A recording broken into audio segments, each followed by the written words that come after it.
All right, every year we sit here and we are so excited for Selection Sunday. I'm like you. I love college sports. Now, I'm a little bit more of a college football fan than anything else, but I'm sure, look, even the most diehard college football fan, even if you don't like hoops whatsoever, you're watching March Madness Thursday, just a couple of days from now. I think it is the best sporting day of the year.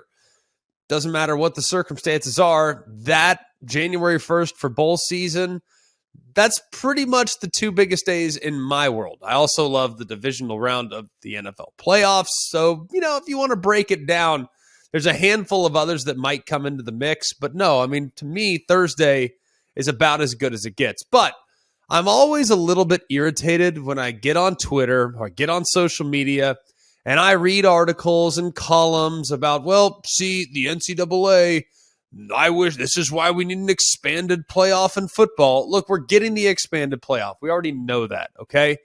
But the basketball tournament is not an indicator of why we need an expanded playoff. Stop trying to push that narrative. It's not a real thing.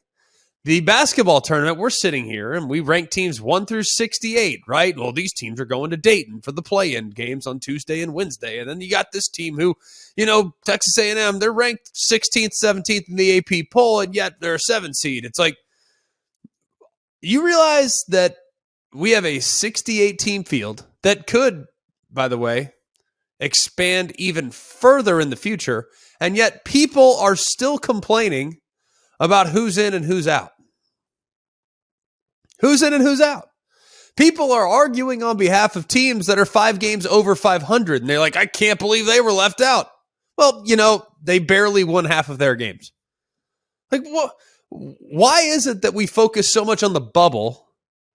Why is it that we focus so much on the teams that are misseeded in your eyes? Whether they are misseeded or not I'm not really sure. I don't know if Texas A&M's a 7 seed. Like, do I think they should be? Probably not. But am I going to lose a lot of sleep over it? No. Why? Because they control their own destiny. Well, it's harder for them as a 7 seed.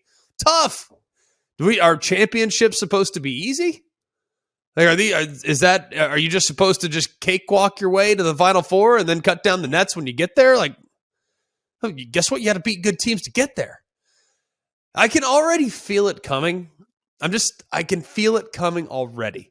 Whether we stay at 12, whether we go to 16, whether it ultimately ends up at 32, I don't know. I don't necessarily care the size of the college football playoff. But can we please not complain? Like, everyone that wanted expansion, everybody that complained about 4 teams isn't enough. 4 teams is going to totally... now your teams aren't getting in because it's a brand bias and all this other nonsense, all the other reasons why these things, didn't materialize up until now. All the reasons why everyone complained. Well, you got your wish.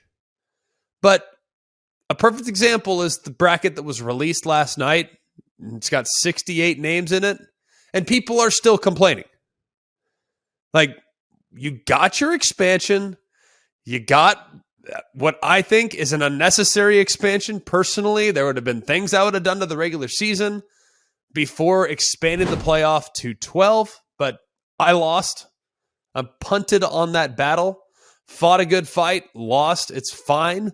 I'm going to support the 12-team playoff. I'm excited about the 12-team playoff. I don't necessarily love how it's going to impact the regular season for many, but it is what it is.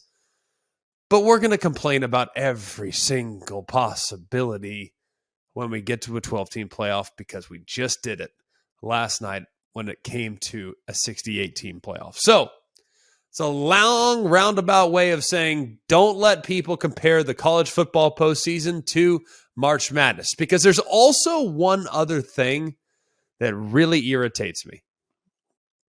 Everybody is going to continue to point to, look at St. Peter's. They were the example. St. Peter's last year, a 15 seed that almost made it to the Final Four. Everybody points to George Mason, a 13 seed that made it to the Final Four.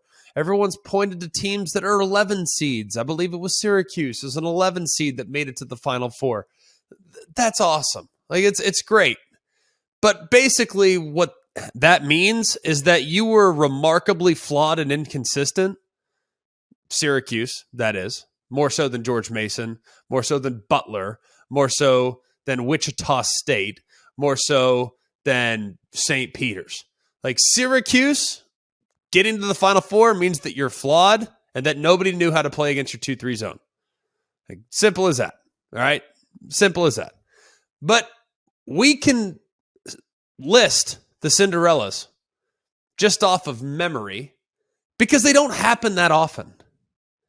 Like those people that are saying, well, yeah, I mean, what would happen if, San Diego State took on Georgia and beat them, and then followed it up and took on Ohio State and beat them, and then followed it up and beat Bama in the semifinals, and then ultimately went on to win the national championship against Michigan. Yeah, what would happen? I mean, this would be an amazing story, but is it likely? Absolutely not. Like Cinderellas can happen in basketball way easier than they can happen in football. Why? Because it's, 5 guys playing offense and defense at the same time. Like you only have 12 guys on a roster. You have one and done. So guys are in. So some talented freshmen can't necessarily play with the maturity level in a win or go home situation as a 4th year junior. So it's a little different, but the Cinderella storyline that we love in hoops is probably not going to happen as much in college football. You're going to say, Greg, we just saw it last year with TCU. Yeah, it was a great run. It was a phenomenal run. How'd it end? It didn't end well. So when you start to make the point about we should expand the playoff because look at the Cinderella stories that are going to come from this upcoming weekend, stop before you get ahead of yourself. Because you and I both know that St. Peter's, the St. Peter's version of college football, which I'm not sure exactly who that would be. I'll allow your imagination to run wild. Let's say Buffalo Bulls.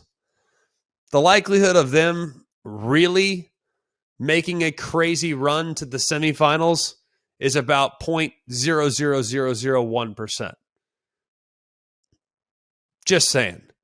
So don't start to say when there's a team that's ranked 13th, it's a 13 seed, and they make it to the second weekend in a couple days.